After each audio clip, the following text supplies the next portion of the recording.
You say you want love, but your heart keeps calling the opposite. You crave connection. Yet, somehow, again and again, you attract the one who empties you. The narcissist, the charmer with hollow eyes, the rescuer who only came to conquer. But why? Why do you, the kind, the empath, the self-aware, keep ending up in this trap? Carl Jung wouldn't say it's just bad luck, or even trauma. He would say it's a shadow calling a shadow, a soul begging to be broken, so it can finally be seen. Jung believed that what we repress, what we disown, what we hide, doesn't disappear. It waits, in the unconscious, like a mirror buried under the floorboards of your mind. And when you meet someone who reflects that hidden part of you, the unloved child, the silent rage, the hunger to feel worthy, you won't see a threat. You'll feel a pull, a soul-deep familiarity. You'll say, I feel like I've known them forever. But what you've actually met is the part of you you never dare to face. Narcissists don't choose randomly. They sniff out emotional openings, gaps in the self, unfinished childhoods, silent grief. But you're not just a victim. You're also choosing. You're choosing the pain that feels familiar, the cruelty that feels like home, the withholding that reminds you of someone, a parent, a past love, maybe even your younger self. Because the psyche seeks integration. It doesn't care if it hurts. It only cares if it's whole.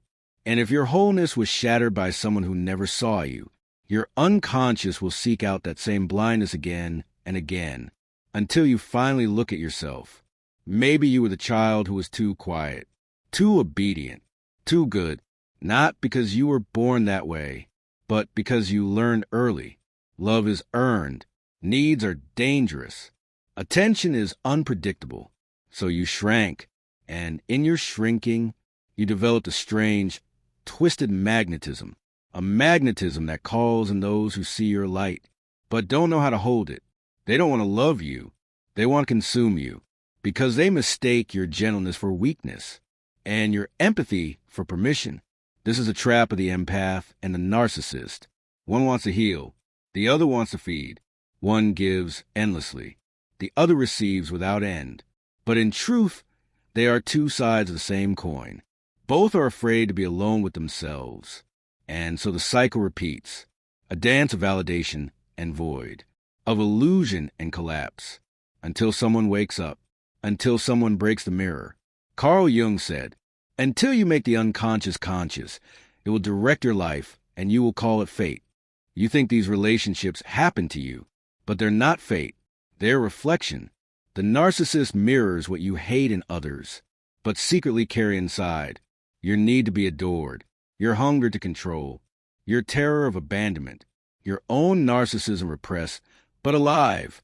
And when you see someone else live that shadow openly, you're drawn in, not because you agree with it, but because your soul wants to integrate it, not to become it, but to own it, to say, yes, that's part of me too.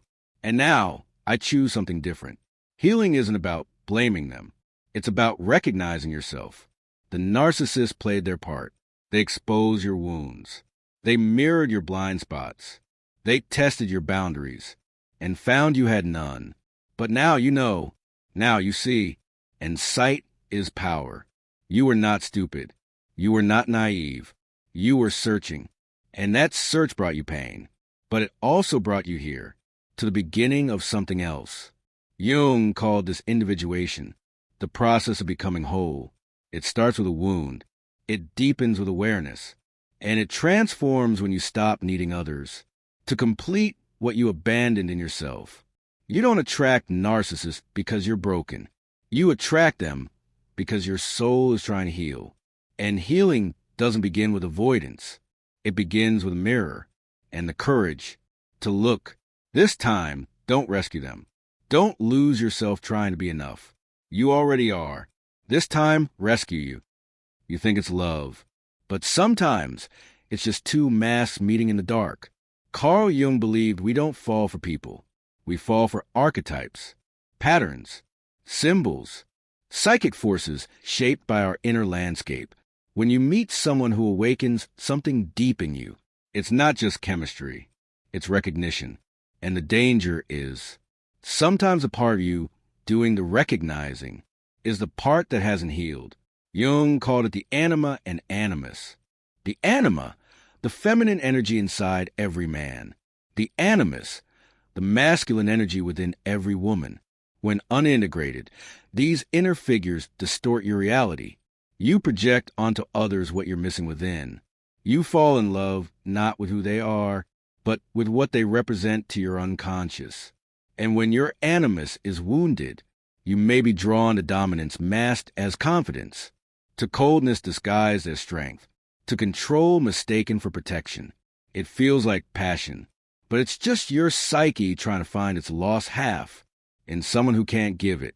When your animus is undeveloped, you will worship the man who ignores you, crave the one who belittles you, chase the one who mirrors your hidden belief. I am not enough unless I earn love. This is not romance. It's projection. It's the unconscious demanding balance by leading you toward the pain that made you unbalanced in the first place. Narcissists often play the role of the overdeveloped animus. They are confident but lack empathy, strong but hollow. They promise salvation, but demand sacrifice. You don't just fall for their charm. You fall for what they represent. Your unconscious says, if I can win their love, maybe I am finally worthy. But that worth comes at a cost, because every time you silence your intuition, ignore the red flags, shrink your truth, you betray yourself. And the self, the truest part of your being, doesn't tolerate betrayal forever. This is a psychological trap. The narcissist awakens your wounded archetype. They play the part perfectly. They promise to complete you, but they don't want you whole. They want you dependent, quiet, starving, so that their crumbs taste like feasts. And if your animus is distorted, you won't see the abuse. You'll see challenge, a puzzle to solve, a reward to earn, because the unconscious doesn't crave peace. It craves resolution, even if it bleeds for it. But here's the truth. The narcissist is never your true desire. They're the echo of a wound, a reenactment of neglect, a test you keep failing, because you keep asking someone else to validate the part of you you've abandoned. The only way out is not to heal them, not to prove your loyalty, but to ask yourself one terrifying question. Why do I keep loving people who don't love me back? And the answer is never about them. It's always about the unmet need that still lives in you. Jung called this descent into the self the night sea journey. It's not about blaming. It's about facing.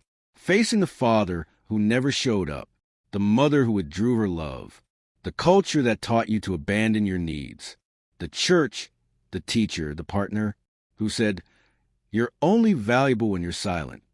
The narcissist didn't invent your wound. They just exploited it. And it's time to stop letting your pain pick your partners. This is the true dark theory Jung gave us. We don't attract what we want. We attract what we are, or more painfully, what we refuse to see in ourselves. And until we own our projections, they will own us. They will dress as lovers and leave us in ruins. But there is hope, real, grounded, transformational hope, because the moment you see the pattern, you can end it. You can call back your projections. Integrate your animus. Stand in your own center so that no one else has the power to define it for you. This is what Jung meant by individuation, not perfection, not immunity to pain, but sovereignty of soul. The moment when you stop searching for saviors, because you finally come home to yourself. They won't change, but you can. You don't have to attract them anymore. You don't have to confuse chaos with love. You don't have to suffer to prove your worth. You only have to remember the truth was never out there. It was always within. You swore it wouldn't happen again, but it did. Different face. Same ending. Same ache. Why? Because the mind doesn't repeat what it enjoys. It repeats what it wants to resolve. Carl Jung understood this loop. He called it repetition compulsion, a subconscious urge to recreate our deepest wounds, in hopes that this time we'll finally win. But wounds don't heal by reopening. They heal when we stop expecting someone else to stitch them shut. The narcissist doesn't just break your heart. They expose your origin story. That early moment when you learned. Love equals suffering. Attention must be earned. Boundaries mean rejection. This is a trauma loop. It's not about attraction. It's about memory. Your nervous system is addicted to familiarity, even when familiarity hurts, because the pain you've known feels safer than a love you've never had. Until you interrupt the program, you'll keep seeking the same lesson in louder and louder ways. Jung believed the psyche has a drive toward wholeness. But wholeness doesn't come by denying pain. It comes by befriending it, not by staying in abusive patterns, but by listening to what those patterns are trying to say. Your pain is a teacher. Your triggers are road signs. And your longing is a compass. So how do you break free? You stop negotiating with ghosts. You stop proving your worth to people who feed on your doubt. You stop chasing the apology that your childhood never gave you. And instead, you face the one person who can truly change your life. You, not the you that performs, not the you that overgives. The real you, the one buried under years of shame, silence, and sacrifice. Here is where Jung's work becomes liberation. You bring the unconscious into consciousness. You open the locked doors within. You listen to the voice you've silenced for decades. The one that says, I don't want to fix them. I want to save myself. I deserve more than survival. This voice is yourself, not your ego, not your trauma identity.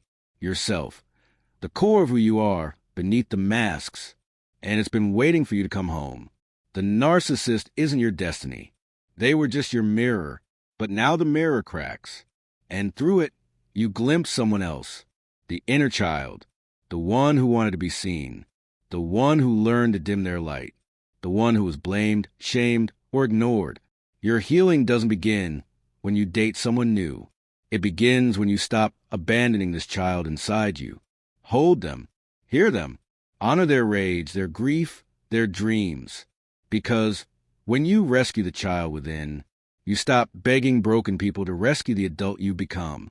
This is individuation, not healing into perfection, but healing into truth. You will still feel lonely. You will still feel the ache. But now, you won't reach for poison to fill it. You won't call chaos love. You won't confuse adrenaline for intimacy. You'll sit with yourself and feel whole because you brought back the missing pieces. You've stopped outsourcing your soul. And that is freedom. You may not recognize yourself after this. You may feel too raw, too aware, too awake. That's normal. Waking up from illusion is not graceful. It's disorienting. But the clarity that follows will change everything. Because now you can choose. Not from need, not from fear. From wholeness. You can say, I will not attract what breaks me. I will attract what reflects me. And you have changed. Let them go. Let the fantasy die. Let the illusion collapse. Let the role of savior slip from your shoulders. You were never broken. You were just waiting for yourself. And now, you're here. This is how you end the loop. Not with revenge, not with rage, but with return. Return to your body. Return to your truth. Return to the self you buried to survive. Carl Jung didn't promise an easy path, but he promised a real one. And now, that path is yours to walk. Awareness is only the beginning. Real power comes from integration. You've seen the pattern. You've named the wound. Now comes the part most people never reach. Becoming the person who cannot be manipulated anymore. Not because they're cynical, not because they're guarded, but because they're whole. When you integrate the shadow, you stop being predictable. Narcissists don't just seek kindness. They seek fragmentation. They feed on gaps in identity. Unresolved guilt, desperate empathy, shame pretending to be virtue. But when you know your shadow, when you own your anger, your needs, your power, you stop broadcasting weakness as openness. You become whole. And wholeness is silent protection.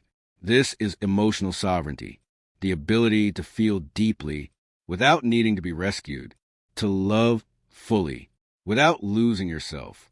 To say no without guilt. This is what narcissists can't digest. Someone who doesn't flinch when left alone. Someone who doesn't see conflict as catastrophe. Someone who no longer performs for affection.